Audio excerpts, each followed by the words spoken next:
What makes a great pair of glasses? At Warby Parker, it's all the invisible extras without the extra cost. Their designer quality frames start at $95, including prescription lenses, plus scratch-resistant, smudge-resistant, and anti-reflective coatings, and UV protection, and free adjustments for life. To find your next pair of glasses, sunglasses, or contact lenses, or to find the Warby Parker store nearest you, head over to warbyparker.com. That's warbyparker.com. If your dog could talk, they'd beg for Ollie. The full-body tail wag, the excited little hops, the big goofy grin, that's the Ollie effect. Ollie delivers clean, fresh nutrition in 5 drool-worthy flavors, even for the pickiest eaters. Made in U.S. kitchens with highest quality human-grade ingredients, Ollie's food contains no fillers, no preservatives, just real food. With 5 protein-packed recipes like fresh beef with sweet potatoes or fresh turkey with blueberries, even the pickiest eaters can't resist. You might think, dang, my dog eats better than I do. And that's probably true when it comes to Ollie. Dogs deserve the best, and that means fresh, healthy food. Head to ollie.com/Wondery. Tell them all about your dog and use code WONDERY to get 60% off your welcome kit when you subscribe today. Plus, they offer a happiness guarantee on the first box, so if you're not completely satisfied, you'll get your money back. That's OLLIE.com/Wondery and enter code WONDERY to get 60% off your first box. Lifestyle Life. Come and see, you'll agree. There's a positive energy. Lifestyle Life. From the All Indiana Podcast Network, this is the Lifestyle Live Podcast. Faces you know and a team you can trust. Stories that form your heart. Lifestyle Life. Lifestyle From Life. corporate world to comedy, he's done it all and has lived a wild life, and it's been enjoyable for so many of us. One of my favorite comedians out there. You can catch his specials on Hulu, and you can catch him at Helium Comedy Club on New Year's Eve. I'm talking about Greg Warren, and he joins us now. Greg, thank you so much for being here. I appreciate it. Oh, yeah. Great to talk to you. I mentioned you being hilarious, but I do need to throw this out here. Okay. I am an Ohio State fan. Oh, And now, yeah. for literally every weekend for what seems like the last football season, I have gotten a video sent to me every single Saturday about Ohio State fans not being able to spell. Yeah, I mean, in my estimation, it takes 2 of them to spell their state. Hey, how do you spell the place where you live? Well, usually I work with a partner. Hold on a second. Yeah. OH. Yeah. Yeah, I'm not going to say it. Oh, all right. I thought I would try. You're a Mizzou guy, right? Yeah, yeah. I mean, we say MIZZOU,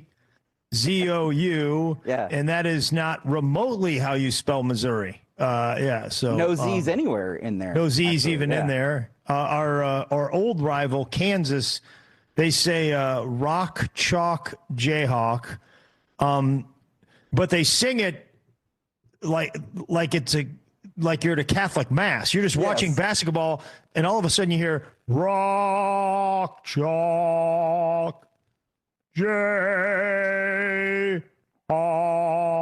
It's In the spooky, name of the though. Father. Yeah, it's very, it's almost like. Are you a big sports guy? I mean, I know you wrestled in college and that Yeah, sort I of wrestled at Missouri. I'm all in on college wrestling. I know more than I should know about that, and then and Major League Baseball. Yeah. Yeah, I'm not. I don't know much about the NFL, and I'll watch college football when Missouri's good. You mentioned when you look at your bio, you started out working in Procter & Gamble. You worked in that world. When Yeah. did you shift and go and say, you know what, I'm going to try this comedy thing and see if that works?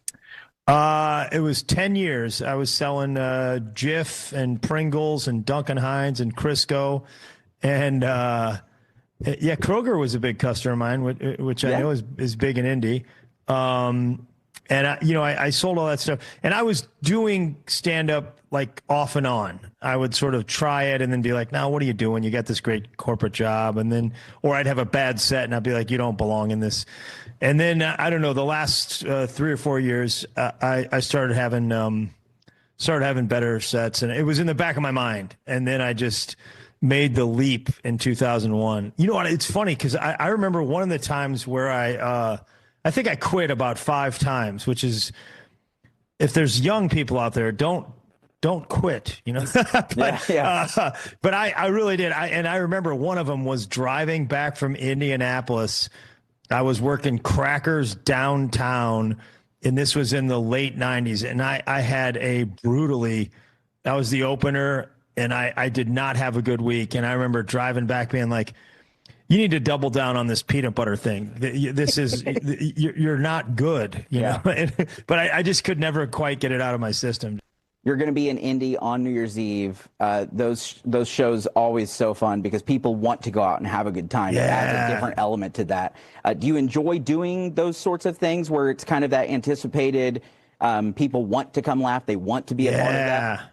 Yeah, I mean, it's still, I think they're, maybe not quite as what it used to be 20 years ago, but I still think New Year's Eve is just like, all right, this is a big night for us. We're gonna get dressed up. We're gonna, spend some money on some tickets and have a great time. And New Year's Eve I think it's like a privilege as an entertainer to work New Year's Eve. One, because maybe when I was in my 20s, but I never really loved going out on New Year's Eve. And I'm like, now I've got something to do. So it's a real privilege to work New Year's Eve. And Indy, I haven't been in Indy in a while, other than opening for Nate this summer in front of 18,000 people or something. That show was amazing, by the way. You were fantastic. I was there. Man. My wife and I laughed harder than we've laughed in a long time. It was so much fun. Thanks a ton. Yeah, but I haven't worked the club in a long time. I think COVID was the last time I worked at Helium in downtown Indy. So I'm fired up, man. I can't wait. A couple of things, then I'll let you go. I'm always curious when I speak to comedians, who was that person for you, comedy-wise, that was like, I want to do that. Like that person makes me laugh day in and day out, and that's why I want to do that. Man, I have several because I wasn't like a stand-up comedy fan as a kid. I liked Saturday Night Live and I liked movies, and I just wasn't aware of stand-up that much. But I really liked Bob Newhart. My uncle gave me a Bob Newhart, the button-down mind Bob Newhart, and I thought that was awesome. I got to work when I worked at the a comedy club just in college. I worked there. I wasn't telling jokes or anything, but I thought Daryl Hammond was really, really funny the first time I saw him. Eddie Murphy was one of the first times I really did like get a cassette tape and was like, oh my God. And then you start doing it and you start seeing these, these guys. Like I opened for Mitch Hedberg early on in my career, and I was, Mitch is my age, but I was just blown away by this guy is doing something that nobody has done. And he's a cool guy, Those one-liners, like that kind of built like a whole generation of comedy, right? Like that almost anybody could find something funny and almost tell those jokes in another way. And I love Hedberg. I'm a big fan. Mitch. I talk about it with some friends a lot. Like there's nobody that can do what he did. I mean, he was this guy that was like, on the surface, he's doing these one-liners, but somehow his personality comes out through these one-liners. It's like you learn all this. Usually when somebody's a one-liner comic, it's absurd. It's great, abstract, absurd, but you're not really learning anything about them. With Mitch, you're like, I know who this guy is, man. Yeah, it was awesome. Well, I think that's what makes you such a fantastic stand-up comedian is when you leave your shows, it feels like we know you as well, and you're an absolute delight. And we thank you so much for taking some time to chat with us. Lifestyle Live. Lifestyle Live. From the All Indiana Podcast Network, this is the Lifestyle Live Podcast. Thank you for listening. Be sure to like, follow, and subscribe to this podcast wherever you get your podcasts. And connect for even more on Facebook and at lifestylelive.tv. Faces you know and a team you can trust. Stories that form